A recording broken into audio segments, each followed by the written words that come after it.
Hey, welcome back to another Wednesday live training where every Wednesday I go live talking about health, wealth, mindset, relationships, fatherhood, all the components that are going to make you a better father, husband, brother, man, and leader for your home and your community. This week we are wrapping up a divorce series that I've been doing. It's I think a four-part series where we've been talking about how to consciously uncouple. What are some of the big things that are leading to divorce? How can you mitigate it? Just a few weeks ago, we talked with Joe Clark, a lawyer, talking about how can you protect yourself? How can you set yourself up for success? And how can you even mediate on your own so you don't have to deal with some of the things that we're seeing right now, which is divorces ending in $50,000 to $100,000.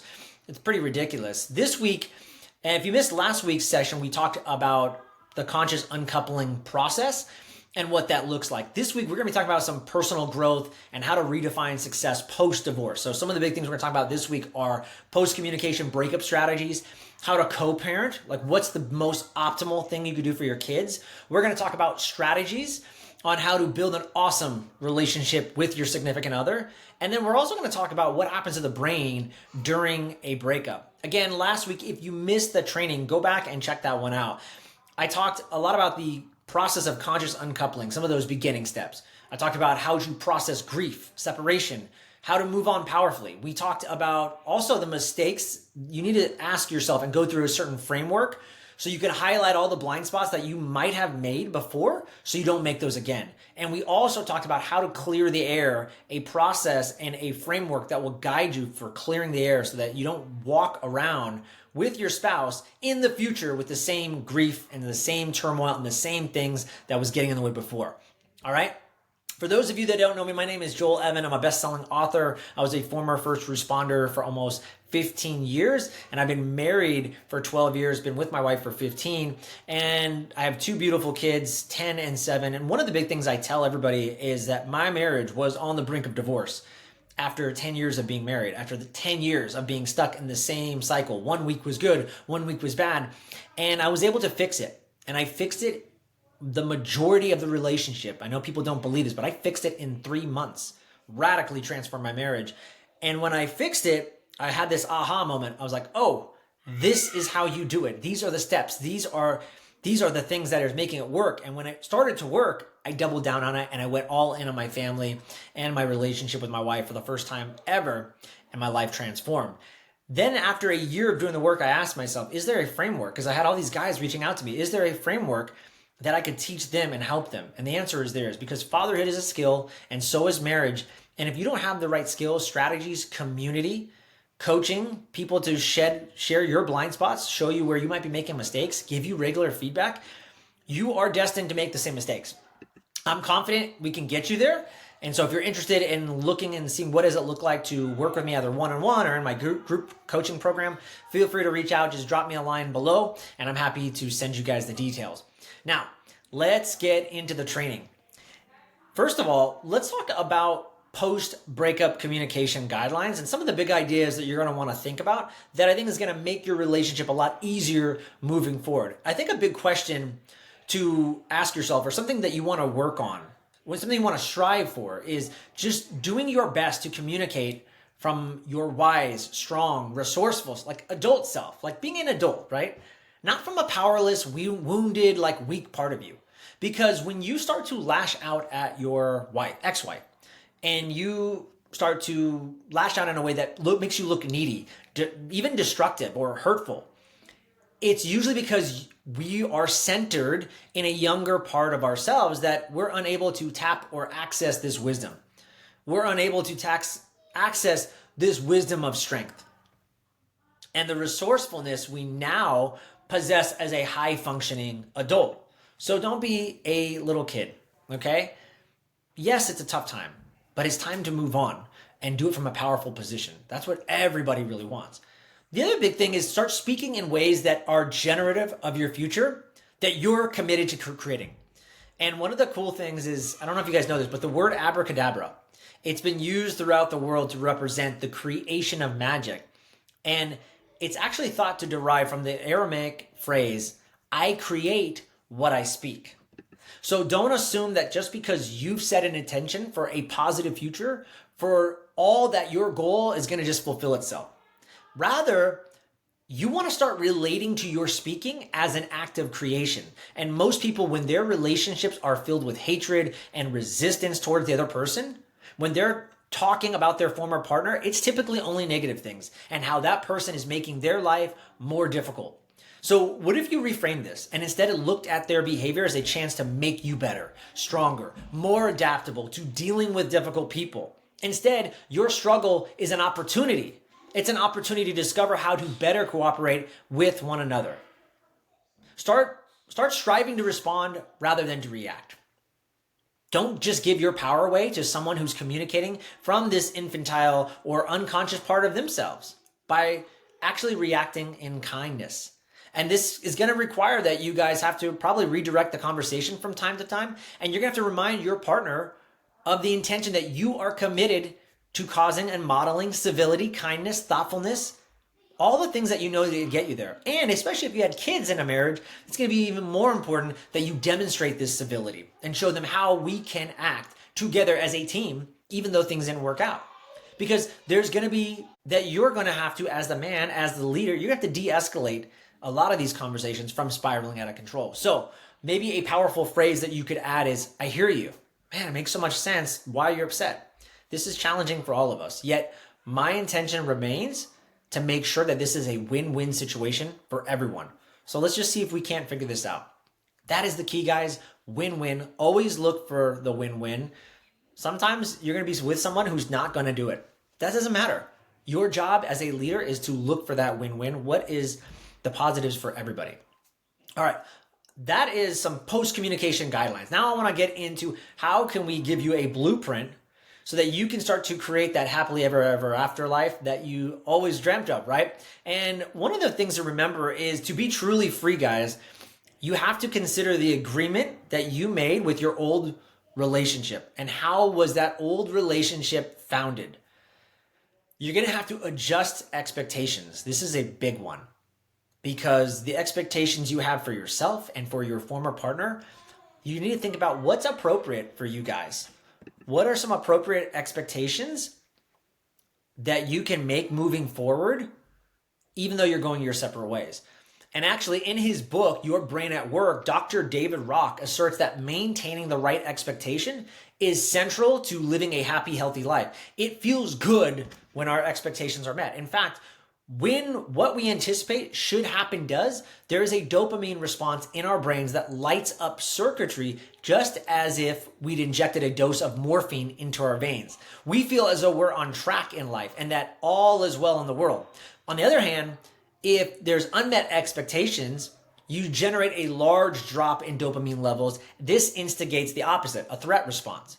This is why we feel so tormented from a bad breakup. Dr. 𝘺𝘰𝘮𝘮𝘯 Eisenberger from UCLA studied the effects of social rejection on our brains. And to do this, she designed an experiment where participants' brains were hooked up to a scanning machine while they were playing this computer game called Cyberball. Now, Cyberball is a simple ball tossing game that supposedly it's played by 3 people on the internet, this virtual equivalent of an elementary school playground game.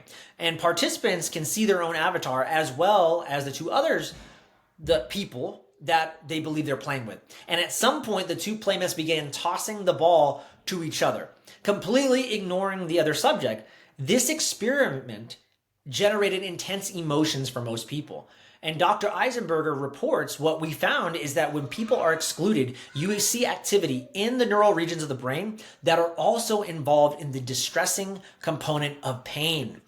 Social rejection, or the feeling of not belonging, of being less than others, being unwanted, being an outcast, activates the same brain regions as physical pain. In fact, not just 1, but 5 different brain regions signal physical pain light up as a result of being left out of a simple ball tossing game, indicating that social pain can be truly agonizing, right?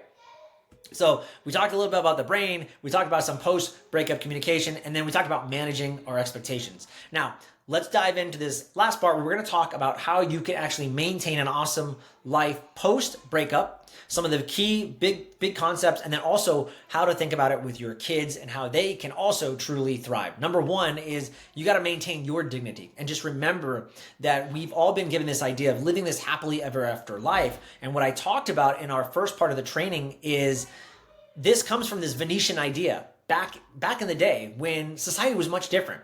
And so when relationships fail, we look at it as a failure on us. We are failures. So we have to try not to take things so personal and remember that part of the reason that we're unhappy is due to maybe the collective idea that love made sense in that time to live this happily ever after life, but maybe it wasn't appropriate now. Not saying that you can't live your happily ever after life, but it goes back to managing expectations and not attaching personal that you are personally a bad person because you could not make it work. Number two, show restraint in how you relay your story. Anytime there's a bad breakup, you want to justify and tell your side of the story, which is natural because you were hurt. But remember, as my friend and transformational coach 𝘧𝘰𝘮𝘮𝘯𝘪 said, how were you complicit in the relationship? What personal responsibility can you take? Because obviously you were a co-conspirator either consciously or unconsciously. And if you want to create a new future for yourself, you have to take full responsibility, full ownership to create a new and different experience. And when you speak disrespectfully of your former partner, you don't only diminish that person, but you diminish yourself as well. Because whenever you share from this victimized or reactive place, you risk losing the respect of others. Number three, offer clear guidance of how others should and how they can behave. The assumption is that once a breakup occurs, the other partner moves into enemy territory. But why is that? Who makes up those rules? It's just an idea. It's just a belief. So to diffuse a potential division in your community, make sure to take the lead in letting others know they don't need to take sides. Give people permission to maintain their relationship with both of you, regardless of how tempted it's going to be to split your friends and family down the middle. And then the last part, talking about kids. There is a well-known author out there, Dr. John Gottman. He wrote several books, one of them, The 7 Principles of Making a Marriage Work. And he is known for pioneering successful, healthy marriages. He did this interesting study where he took 63 preschool children who were living intact homes with high levels of conflict and strife. He found that these children had chronically elevated levels of stress hormones not found in other kids. And he followed them through the age of 15, and he also discovered that they had the kinds of problems that you would expect, such as chronic truancy, peer rejection, flunking out of school, and lower achievement than those kids whose home life was peaceful and harmonious. So in other words, whenever children live in a war zone, they suffer, whether their parents are married or not. Matter of fact, a recent study done from the England by Resolution, it's an organization that supports non-confrontational approach to divorce. They showed that roughly 1/3 of the teens and young adults questioned had experienced one parent trying to turn them against the other. Over a quarter said their parents directly involved them in the divorce dispute, and almost as many discovered that their mom or dad had a new partner from social media. And I think perhaps one of the most heartbreaking of all was the discovery that nearly 1 in 5 said they completely lost contact with one or more of their grandparents. And if this is how we're behaving at the end of love, then the term broken family certainly applies. Lastly, 2 decades ago, Dr. Constance Aarons, the author of pioneering a bestseller called The Good Divorce, demonstrated that it's not so much the divorce itself, but it's the profoundly barbaric and uncreative ways that we've been going about it that have been hurting our kids. So even the so-called amicable divorces may be getting it wrong, because at the end of the day, kids are moving from one home to the next, and they're living separate families where there once was one. This is how the child is left in a perpetual state of longing and loss. When parents consciously uncouple, there's only one family that endures a recalibration and expansion. And it demands that the parents accomplish the necessary growth and the emotional maturation to elegantly execute such a transition rather than expecting the children to do so. People are self-destructive when it comes to divorce. Let's face it. And many times you can't even understand why. there's this famous game called the ultimatum game. It's a classic experiment in game theory. David Rand, who was an American economist, conducted a series of experiments to test cooperation and fairness in 2009. And in this game, there's two players that are presented with a sum of money. One player decides how they're going to divide it between the two.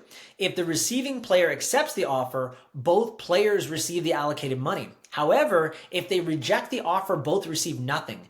Rand's study found that players tend to favor fairness over self-interest, often rejecting the unfair offers, even if it means receiving nothing. This challenges traditional notions of rationale for self-interest. There was another study conducted by Matthew D. Lieberman at UCLA, which further demonstrates that perceived fairness is more vital to the resolution than the amount that one actually receives. He monitored the brains of subjects, and the researchers were able to verify that receiving 50 cents of a dollar created more of a reward response in the brain than receiving $10 of $50. So it has nothing to do with the amount of money. It has everything to do with context, which is why we were talking about earlier, creating that win-win game, guys. I hope you found this training powerful and helpful. And if you're going through a divorce or struggling, please go back and watch the entire 5-part series where we cover all the parts, all the things that you need to do. Number one is, why are most couples, why are they struggling with divorce so much? What is the number one factor? What are the jobs that are creating this? What is the home and family life? Why is this happening? How much does it cost? What is the emotional cost? So before you think, oh yeah, I'm filing for that divorce, this is never going to get better.